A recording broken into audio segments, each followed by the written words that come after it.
Hello there, you're watching Encore. I'm Mariam Saab in Paris. Coming up. Stand up! A modern Texan Western with grit. Hell or High Water star Chris Pine opens up about the crime caper. With Brazil in frame, we take you behind the pictures at the International Photojournalism of Perpignan in France. And hot off the success of their chart-topping debut Bad Blood, we chat to British indie pop phenomenon Bastille about their wild new album.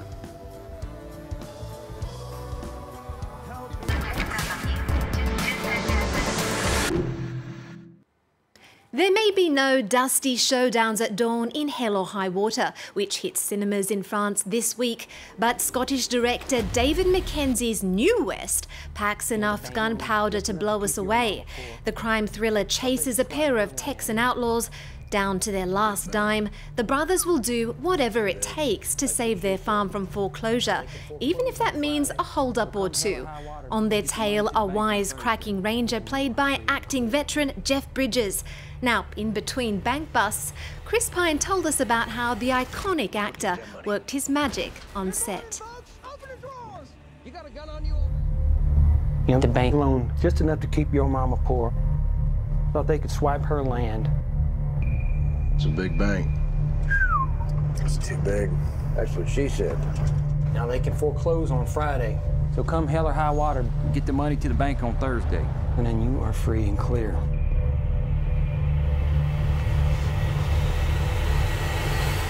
You hear about these bank robberies? You may get to have some fun before they send you off to the rocking chair yet. I may have one hunt left in me. And he's everything you want him to be. He's super prepared, knew all of his lines the first day of our rehearsal, off book completely, and he's just the dude. Now, from the Wild West to a walkabout in Hanoi with Tran Anh Hung. We first fell under the Franco-Vietnamese filmmaker's spell with Scent of Green Papaya and Cyclo, picking up prizes in Cannes and Venice. He's back in the director's chair with a different kind of picture in the can. Eternity is a family drama that spans generations, starring the cream of French cinema. Our very own Clovis Casali and Charles Dupoisat caught up with the man behind the lens for a special screening in Hanoi.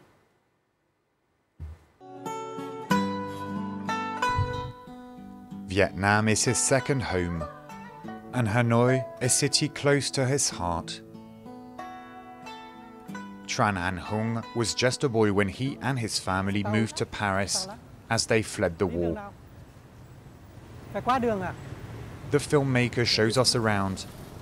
Vietnam has always inspired him with its unique atmosphere and colours. It's a very particular style. In the evening you have neon lights, which is something you rarely get in France, because the lights are warmer. Here there's blue light. When I shot my film Cyclo, in Saigon, I really wanted to put across the memory of the country I had in that era, with that light.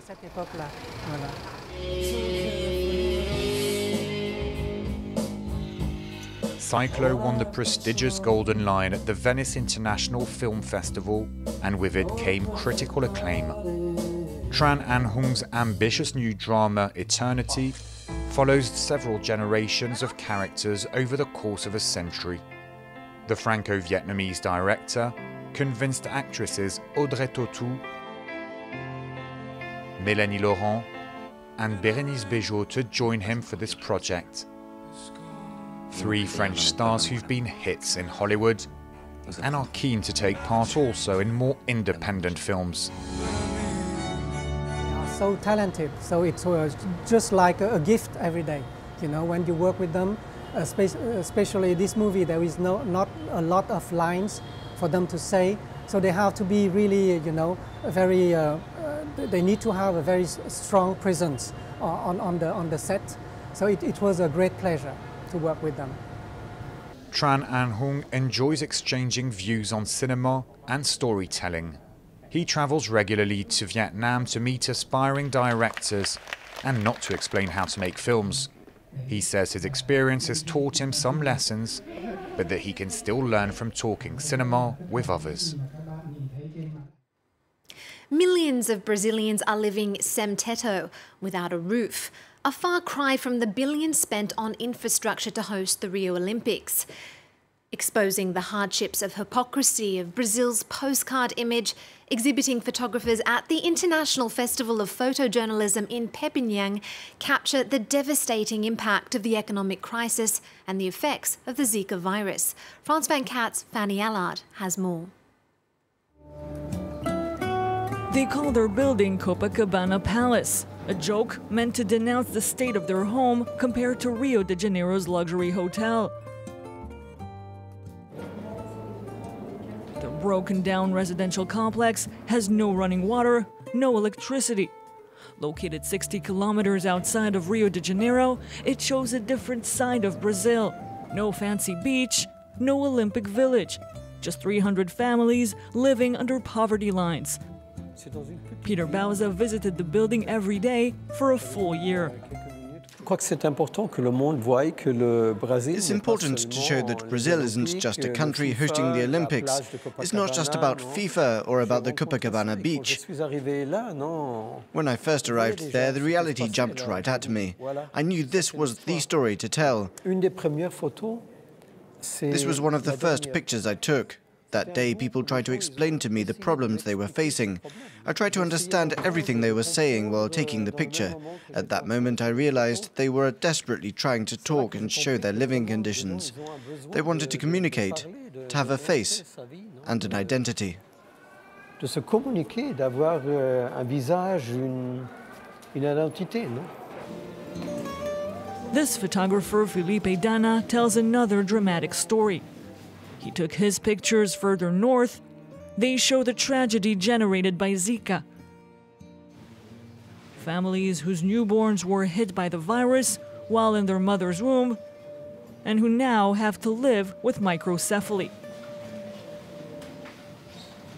As journalists, we're used to covering a lot of tragedies, and this one was very particular and very strong for me, this coverage, because you're seeing babies, just born, and family. We have to deal with this new situation for them for their entire lives.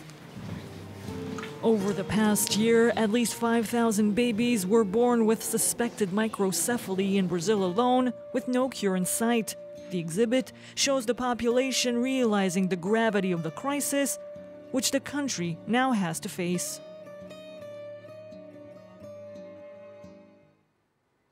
Compelling images there. A change of track now.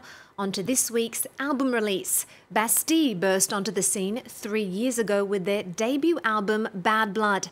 Their video for hit single Pompeii alone has been watched almost 350 million times on YouTube. Now they're pitching to replicate that success with their much-hyped follow-up Wild World. France 24 recently caught up with the band at Rock en Seine Festival here in Paris. Mark Thompson has more. Nous sommes Bastille. Je suis désolé, mon français est terrible. It's called Send Them Off. After a debut album which sold over 7.5 million records in the US and UK alone, Bastille are back.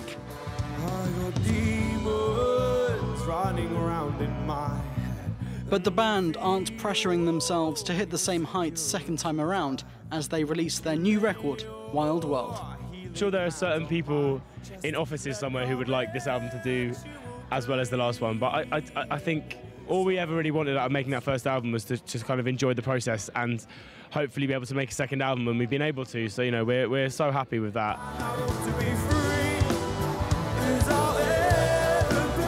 This time the band have added something new to their sound: guitars. For their first record, in an effort to stand out, they set themselves the target of releasing an indie album without using the instrument at all. I was tuning my bass higher than it normally is because I'd run out of notes, to play a part that then was put through a guitar amp and sounded like a guitar. I was like, you could just get the guitar out. But we stuck to our guns. But if you close your eyes, does it almost feel like nothing changed at all? And it worked. Bad Blood was certified gold in 9 countries and platinum in 3 more, with lead single Pompeii reaching the top 10 in 18 countries worldwide. Success the band puts down to hard work and their DIY attitude to making records, a craft they perfected touring around Europe early in their career. One reason why the band has been outspoken about the UK's decision to leave the European Union. First time we came and played a show in Paris, you know, it was us and our mate who was helping drive, and it was so easy. Like the freedom of movement and the freedom to work around Europe is something that we just all our lives have completely taken for granted because it's just always been the norm. And so, you know, I think it's a real shame if that was to discourage anybody. Worries that don't directly affect Bastille anymore.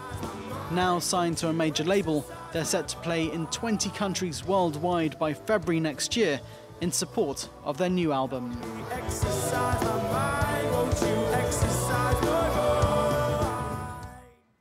More music news now.